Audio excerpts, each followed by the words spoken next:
और हम उस विराट के साथ मिल जाएं, एक हो जाएं। इसका मतलब ये हुआ बूंद सागर में मिलकर महासागर बन जाए। माने ये जो हम छोटे शरीर में, हमारा ये नाम है, हमारा ये रूप है, हमारा ये परिचय है, ये जो हमारी उपाधियाँ इसको कहते हैं, तरह तरह के परिचय, तो ये हम नहीं हैं, ये हमारी पहचान नहीं है, हमारा ये स्वरूप नहीं है कि हमारी पत्नी है, कि हमारे पति हैं, हमारे पिता हैं, माता हैं, सारे ये सब एजेंसी की तरह हैं। हमारा जन्मदाता तो वो है, जन्म तो कनेक्शन वहाँ से जुड़ा हुआ है। ये लोग जैसे एजेंसी होती है ना कि माल कहीं बनता है और एजेंसियों के माध्यम से माल को बेचने का मार्केटिंग करते हैं ना, माल को बेचते हैं। ऐसे समझिए कि मार्केटिंग है ये जो शरीर है हमारे, ये सब परमात्मा की मार्केटिंग तो नहीं कहना पड़ेगा, कहना चाहिए, वो भी विलक्षण होगा। परमात्मा मार्केटिंग नहीं करता है, वो तो केवल दर्शक है, दर्शता है। मार्केटिंग करने की एजेंसियां अलग होती हैं, परमात्मा तो केवल प्रोडक्शन है। जैसे पावर हाउस होता है बिजली का ना, पावर हाउस में बिजली पैदा हो रही है, अब उसको कहाँ कैसे जाना है, लाइट में, प्रकाश में, साउंड में, कहाँ कहाँ जाना है, ये काम दूसरों का है, पावर हाउस का काम नहीं है ना। पावर हाउस का काम है केवल बिजली देना। भगवान का काम है केवल उपस्थित रहना, प्रकाश देना। प्रकाश देना भी नहीं कहना चाहिए, वो है तो प्रकाश अपने आप है प्रकाश। अब वह प्रकाश किन किन माध्यमों से, चींटी से लेकर हाथी तक, बूंद से लेकर महासागर तक, धूलि का एक कण से लेकर सुमेरु पर्वत तक, एक दूरबा कण दूब घास से लेकर विराट वटवृक्ष तक, सारा का सारा विस्तार, ये सब उस परमात्मा की एजेंसी कह लीजिए, ये सब इनके माध्यम से प्रकट हो रहा है। तो ऐसे में मन पर नियंत्रण होना चाहिए। सबसे बड़ी तकलीफ मन के कारण है। सभी लोग कहते हैं कि मन बड़ा अशांत है, मन बड़ा अशांत है। तो हमारा मन तो अशांत है और कारणों से। पत्नी अनुकूल नहीं है तो मन अशांत है, पति अनुकूल नहीं है तो मन अशांत है, बेटा अनुकूल नहीं है तो मन अशांत है, गरीबी है तो मन अशांत है, अभाव है। तो मन अशांत होने के अनेक कारण हो जाते हैं संसार में, और इस तरह से सभी का मन अशांत है। विद्वान है तो अपने तनाव से भरा हुआ है, अहंकार में है। साधु संत हैं, भक्त हैं, वो अपनी सीमाओं में उलझे हुए हैं, जो जहाँ है वहीं उलझा हुआ है। मन की समस्या साधु संतों के सामने शायद ज़्यादा ही होगी, क्योंकि साधु संत का मतलब नहीं हुआ गिरुआ पहन लिया बड़े भारी शांत बन होकर बैठ गए। उनसे ज़्यादा प्रपंची कौन होगा? ये बनाओ, ये बनाओ, ये मकान बनाओ, ये कमरे बनाओ, तो इससे अच्छा घर गृहस्थी में क्यों नहीं रहते? यहाँ आकर भी अगर वही करना है, सच्ची बात कड़वी होती है, लेकिन सच्चाई यही है, सच्चाई यही है। हम तो पूरी घर गृहस्थी में रह करके आए हैं, पूरे संसार को देख करके आए हैं, सांसारिक व्यवस्थाओं से जुड़े हुए रहे हैं, सब प्रकार का अभाव देखा है, पीड़ाएं देखी हैं, कष्ट देखा है, और आज जिस रूप में है वो भी आप देख रहे हैं। तो इस तरह ये संसार है, मन को इसमें से निकालना है, नहीं तो अशांति पैदा करेगा ही। जैसे उदाहरण दें आपको कि कितना ये संसार, सांसारिक वस्तुएं कितनी खतरनाक हैं। एक बनिया है, दुकानदार है या व्यापारी है, उद्योगपति है, घर के अंदर रुपए रखे हुए हैं, लाखों रुपए हैं, ज़्यादा रुपए हैं, और अचानक 2 बज गए। बैंक कितने बजे बंद होता है? 3 बजे बंद होता है ना, 4 बजे। पहले 3 बजे था, फिर समय बदल गया। बार बार घड़ी पर नजर जा रही है, मुनीम जी जल्दी करो, जल्दी करो, जल्दी करो, जल्दी करो, बैंक बंद हो जाएगा, बैंक बंद हो जाएगा। अब सेठ थर कांप रहा है, सारा रोंगटे खड़े हो गए हैं, जल्दी करो मुनीम जी, क्या कर रहे हो, जल्दी ले जाओ, बैंक में ले जाओ, बैंक में ले जाओ। जब तक बैंक में रुपया नहीं चला जाता तब तक सेठ की हालत क्या है? जैसे मौत के मुंह में है, पता नहीं कब किसी को मालूम हो जाए, आक्रमण कर दे, लूट ले, मर्डर भी कर दे, धन भी जाएगा, मार भी देगा, जल्दी है। बैंक चला गया तो मुस्कुराने बैठे हुए। इतनी खतरनाक चीज कभी आपने विचार किया? जिसके बिना रहा नहीं जाता, लेकिन वो चीज़ कितनी खतरनाक है। बैंक में जब तक नहीं गई तब तक चैन से हम नहीं बैठ सके। ऐसे ही हमारी स्वयं की जिम्मेदारी है कि संसार की सारी वस्तुएं जितनी भी हैं हमने इकट्ठी की है, मकान से लेकर दुकान तक, सारी की सारी ये मन को अशांत करने वाली हैं, ये खतरनाक हैं, ये डरावनी हैं। इनके साथ रहेंगे तो संकट पैदा होगा ही। जिसकी जेब ही नहीं है, यहाँ बैठा हुआ है, उसके मन में चमक अलग होगी। और जो अपने पर्स में रुपए लेके चला आया अचानक गलती से और ज़्यादा रुपए आ गए तो चेहरा उतरा हुआ है, जल्दी ख़त्म हो, चले जाए अपने घर, चलें सकुशल पहुँच जाएं। और जिस आदमी की जेब में कुछ ही नहीं है, एक महात्मा थे बहुत अच्छे, राम बाबा कहलाते हैं, उरई उत्तर प्रदेश में। तो उनका ये शब्द बहुत प्रिय लगता था। और जब उनको कुछ दीजिए तो बच्चा अपने पास ही रख लो। अरे बाबा इतना तो रख लो कम से कम। अरे तुम्हारी जेब हमारी ही तो है। उनके पास जेबें नहीं रहती थी बेचारों के। इस सच्चे संत की पहचान ये है। और ऐसा संत अभी सच्चा मिल जाए, कोई पूछेगा उसको क्या? उस 2 रोटी तो कोई देगा उसको? भूखा मर जाएगा।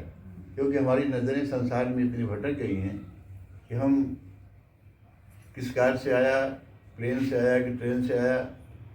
हमारे गुरुदेव तो ऐसे, अरे उनके पास तो इतनी कारें हैं, उनके पास तो इतना बड़ा वैभव है, इतने आश्रम है। ये गुरु की पहचान है क्या? एक गुरु ऐसे ही होता है। गुरु माने सात्विक जीवन जीने वाला, अत्यंत भाव में और अपने प्रियतम के लिए उन्मत्त। सबसे बड़ी पूंजी उसकी वही है। और वह पूंजी किसी के पास नहीं है। सेठ है तो उसके पास नहीं है, नेता अभिनेता हैं तो उनके पास नहीं है, लेकिन वो जो फटेहाल गरीब बैठा हुआ है जंगल में किसी गुफा में, उसके पास है। उसको देखें अगर तो मन शांत हो जाता है। सेठ को अगर शांति चाहिए अपने जीवन में तो कहाँ खोजेगा? और बड़े सेठ के पास जाएगा क्या? सेठ को अगर शांति चाहिए तो बिरला के पास जाएगा, डालमिया के पास जाएगा, टाटा के पास जाएगा, वो किसी फकीर के पास जाएगा जो लंगोटी पहने हुए बैठा हुआ है बर्फीली चट्टान पर, किसी जंगल में गुफा पर। उसको शांति चाहिए तो वहाँ जाएगा और वहाँ भिखारी की तरह हाथ जोड़कर भीख मांगेगा कि महाराज इतनी सी कृपा हम पर भी कर दो, जो आंखों में तुम्हारी शांति झलक रही है वो हमको भी मिल जाए। अरे इतनी संपत्ति, इतना सारा, महाराज सब ले लो, हमको नहीं चाहिए, हमको तो शांति चाहिए। एक स्थिति ऐसी आती है हमारे जीवन में कि हमें शांति चाहिए। कोई राजा महाराजा धरती के सम्राट ही क्यों नहीं हो, अगर शांति चाहिए तो कहाँ जाएगा? मुकुट उतार कर भिखारी की तरह हाथ जोड़कर उस गरीब फकीर के द्वार पर आएगा जिसके पास फटे चिथड़े कपड़ा भी पहनने को नहीं है, लेकिन एक पूंजी है उसके पास में, चेहरा चमक रहा है, शांत है, कोई तनाव नहीं है किसी तरह का, क्योंकि उसके पास कोई कपड़ा ही नहीं, कपड़ा है तो जेब नहीं है, निश्चिंत बैठा हुआ है, कोई खतरा है नहीं। उसको कोई चोरी का खतरा है क्या? जेब काट लेगा? जब जेब ही नहीं है तो क्या काट लेगा? वो कितना निश्चिंत है। मतलब बहुत बड़ी महत्वपूर्ण बात है ये। हमारे जीवन में हमारी अशांति का कारण हम स्वयं हैं, दूसरा जिम्मेदार नहीं है उसके लिए। तो मन, हमारा मन पर नियंत्रण करना है, माने ड्राइवर मन है। सब छोड़ करके मन पर आ गए। मन कैसे संवरे, मन कैसे संभले, सबने अपने अपने तरफ से कहा। भगवान शंकराचार्य ने कहा भज गोविंदम भज गोविंदम गोविंदम भज मूढ़मते प्राप्ते सन्निहिते मरणे नहीं नहीं रक्षत जुटिए करने।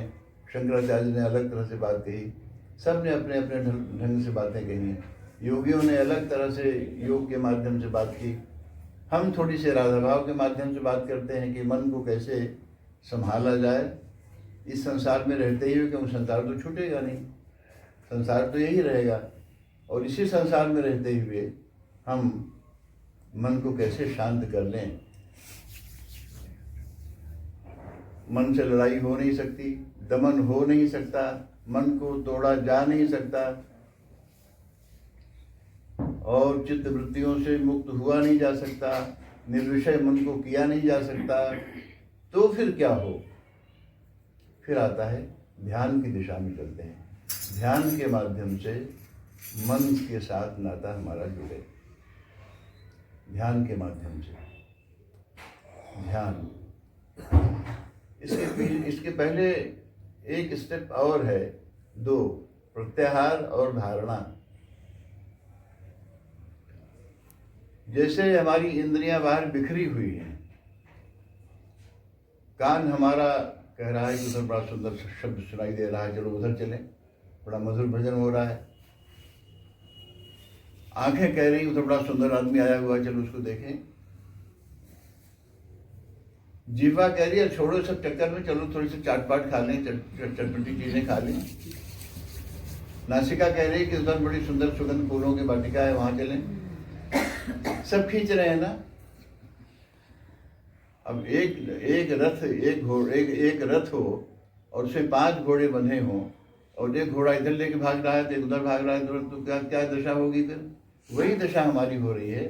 5 जो ज्ञानेंद्रियां हैं, ये 5 ज्ञानेंद्रियां हमको 5 दिशाओं में लेके भाग रही हैं। कान कहता है इधर चलो, नासिका कहती है इधर चलो, आंखें कहती है इधर चलो, त्वचा कहती है इधर चलो। तो ऐसे में क्या होगा फिर? तो 5 आदमी, 5 घोड़े अगर रथ को अलग अलग दिशाओं में खींचेंगे, इनको मिला दिया जाए और एक साथ चलें, ताल में ताल बिठाकर, तो बात बन गई। ताल में ताल बिठाकर चलेंगे तो कोई खतरा नहीं है। ऐसे ही हमारे इसमें जो मन का सारा कुछ मन पर है दारोमदार। मन को कैसे नियमित कर लें, मन को कैसे सहज कर लें। हम लोग सहज नहीं रहते, हमेशा तनाव से भरे रहते हैं। परिस्थितियां हैं ऐसी, घर गृहस्थी ऐसी है, तनाव से भरे हुए, और उसी तनाव में शांति भी खोजना चाहते हैं। तो दोनों बातें एक साथ नहीं चलेंगी। ये भी समाधान नहीं है कि हम घर संसार छोड़ के भाग जाएं, और जो भाग गए हैं क्या वो शांत हो गए? ये भी देखना पड़ेगा। जो भाग गए हैं निराश होकर, दुनिया में हताश होकर, टूट गए अपनी जिंदगी में, हार गए लड़ाई, भाग गए, तो क्या वहां शांति मिल गई? तो इस तरह से सारा कुछ, ये जो ध्यान का मार्ग है, मन को सहज करने का मार्ग है। सहज माने खिले हुए फूल की तरह, कोई खिंचाव नहीं, कोई तनाव नहीं, कोई तपन नहीं, कोई ज्वाला नहीं, कोई जलन नहीं, एकदम शांत स्थिति प्राप्त हो जाए। इसके लिए वो मन कैसे शांत किया जाए, उसको कैसे पकड़ा जा सकता है, उसके लिए ध्यान है। ध्यान का पहला चरण है प्रत्याहार। प्रत्याहार में बाहर की सारी इंद्रियां जो बाहर भाग रही हैं, उनको अंदर इस तरह से समेट लेना है। जैसे कछुआ देखा है ना, कोई खतरा आता है कछुए में, ऐसे सिमट जाता है। माने जो पाँव से चल रहा है, जैसे कोई खतरा आया, अंदर आ गया, और अंदर आकर अपने पूरे शरीर को समेट लेता है। फिर आप उसको इधर उधर कर दीजिए, कुछ डंडा भी मार दीजिए, कुछ कर दीजिए, उसका शरीर काफ़ी मजबूत है। अपनी इंद्रियों को उसने अपने अंदर समेट लिया। ऐसे ही हम सब लोगों को अपनी प्रत्येक इंद्रिय के विषयों के अलग कर उनको अपने अंदर समेट लेना है, अपने अंदर समेट लेना है। उन इंद्रियों को, माने उनको विषयों से अलग करके, जो आंखें उधर भाग रही हैं उनको इधर कर लेना है। उधर क्या देख रहे हो भाई, इधर देखो ना, बदल दिया ना। उधर क्या देख रहे हो, इधर देखो। इनसे सुंदर कौन होगा? ये जो दृष्टि है हमारी, विषय बदल देना। आंखें तो देखेंगी कुछ न कुछ, इधर जाएंगे उधर देखेंगे, इधर देखेंगे। उधर मत देखो, इधर देखो। इनसे न कोई ज़्यादा दयालु है दुनिया में, न इनसे ज़्यादा कृपालु है, न इनसे ज़्यादा करुणामय है। ऐसे में उधर देखने के बजाय मतलब विषयांतर कर दो, ये मतलब हुआ। तो प्रत्याहार में हमारी इंद्रियां जो बाहर की तरफ जा रही हैं उनको हमने समेट कर अंदर कर लिया, अंदर कर लिया और अंदर उनको रोक लिया। आंखें खुली हैं, देख नहीं रही। आंखें खुली तो हैं, दिखाई नहीं दे रहा है। क्यों? क्योंकि आंखें अंदर अंतर्मुख हो गई। तो आंखें खुली हैं, दिख नहीं रहा है। मन को हमने सुला दिया थोड़ा सा, इंद्रियां अपने विषयों में जा रही हैं, रोक लिया, वापस लौटा लिया। और वापस लौटाकर चाहे आंखें बंद कर चाहे आंखें खोल कर उसी स्थिति में, मन स्थिति में ठहर गए। ये धारणा है।